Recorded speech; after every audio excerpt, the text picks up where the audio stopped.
இந்த எக்ஸ்பிளனேஷனுக்கு முன்னாடி நான் முதல்ல நார்மல் எக்ஸ்பிளனேஷன் கொடுப்பேன். இப்போ இது வந்து ஃபியூஸ்னு வச்சுக்கோங்க.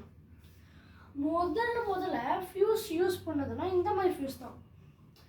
இதில் வந்து நடுவில் இருக்கிற ஒயர் வந்து இப்போ பல்பில் இருக்கிற ஒயர் பேர் வந்து ஃபிலமெண்ட். இப்போ நீங்கள் ஒரு நல்ல அந்த ரவுண்டு கலர் ரவுண்டாக டிரான்ஸ்பரண்ட் பல்ப் மாதிரி இருக்கும்ல, இப்போ நீங்கள் அதை எடுத்து நல்லா ஒத்து பார்த்தீங்கன்னா உள்ளார வந்து ஒரு ஒயர் இருக்கும். அந்த ஒயர் பேர் வந்து ஃபிலமெண்ட். அதே அந்த அது வந்து என்ன ஆகும்னா, இப்போ ஓவராக கரண்ட் பிடிச்சுன்னா அந்த ஹீட்டிங் எஃபெக்ட், அந்த எஃபெக்டால் அது வந்து உருகி கட் ஆகிடும் இல்லை வெடிச்சிடும். அதெல்லாம் நம்ம வந்து ஃபியூஸ் படிச்சுடுவோம். ஆனால் இந்த ஃபியூஸ் என்ன பண்ணணும்னா, இங்கே இப்போ ஒரு 10 வோல்ட் போடுறோம்னா இல்லைங்களா, அது எதுவுமே ஆகாது. இது வந்து ஒயரு ஃபிலமெண்ட் மாதிரி இருக்கும், ஆனால் ஃபிலமெண்ட் இல்லை. இப்போ ஒரு 10 வோல்ட் போட்டோம்னா கரண்ட் வந்து பல்ப் எரியும். அதே இப்போ ஏதாவது ரிப்பேர் ஆகிடுச்சு 100 வோல்ட் போயிடுச்சுன்னு வைங்களேன், இந்த ஃபியூஸ் வந்து இங்கே இருக்கிறதுல ஒயர் அது வந்து அப்படியே பாதியில் கட்டாயி அருந்து விழுந்துடும். அதனால என்ன ஆகும், இங்கே கேப் இருக்கிறதுனால கரண்ட் வந்து போகாது. அதே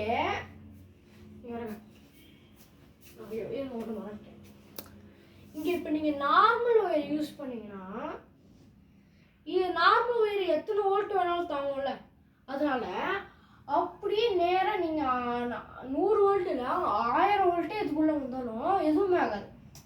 அப்போ வந்து என்னாகும், இதுலேருந்து ஒரு கரண்ட் அப்படியே வந்து இதுக்குள்ளே போயிடும். போனோடனே பல்ப் என்னாயிடும், ஃபியூஸ் போடும், உடஞ்சிடும், வெடிச்சிடும். அதே எம்சிபியில் அப்படி இல்லை. இது வந்து இப்போலாம் நம்ம வீட்டில் அதிகம் யூஸ் பண்ணுவோம். இப்போ ஃபியூஸ் இதுவும் ஃபியூஸ் மாதிரி தான். இப்போ நீங்கள் நிறையா பேர் வீட்டிலோட அந்த பவர் பேங்க் அந்த சுவிட்ச் இருக்கும்ல, இந்த மெயின் சுவிட்சு அங்கே போனீங்கன்னா 2 சுவிட்சு பெருசாக இருக்கும்ல, அதுதான் எம்சிபி. எக்ஸாம்பிளுக்கு இப்போ அதில் ஒரு 500 வோல்ட்டு இல்லை 100 வோல்ட் போச்சுன்னா இது என்ன ஆகும், நடுவில் இருக்கிறது பிஞ்சு போயிடும். ஆனால் இது இப்போ ஆனில் இருக்குதுன்னு வச்சுக்கோங்க. இப்போது இதில் வந்து நான் ஒரு 10 வோல்ட் கொடுக்குறேன்னா எதுவும் ஆகாது, அப்படியே நேராக வீட்டுக்கு போயிடும். நேராக வீட்டுக்கு போகுது. அதையே இது இப்படி வந்ததுன்னா போகுது. இப்போ நான் ஒரு 100 வாட் கொடுக்குறேன்னா இந்த சுவிட்ச் வந்து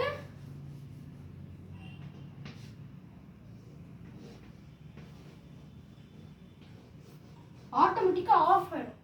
இதனால் என்ன ஆகும்னா நம்ம வீட்டுக்கு வந்து கரண்ட் ஆகல. இதுக்கு பேர் ஷார்ட் சர்க்யூட்னு சொல்லுவாங்க, ப்ளஸ் கரண்ட் கட் ஆகிடுச்சுன்னு சொல்லுவாங்க. இது வந்து அப்படியே ஆட்டோமேட்டிக்காக ஆஃப் ஆகிடும். அந்த வோல்டேஜ் தாண்டி கரண்ட் வந்துச்சுன்னா இது ஆஃப் ஆகிடும். Next 5th question,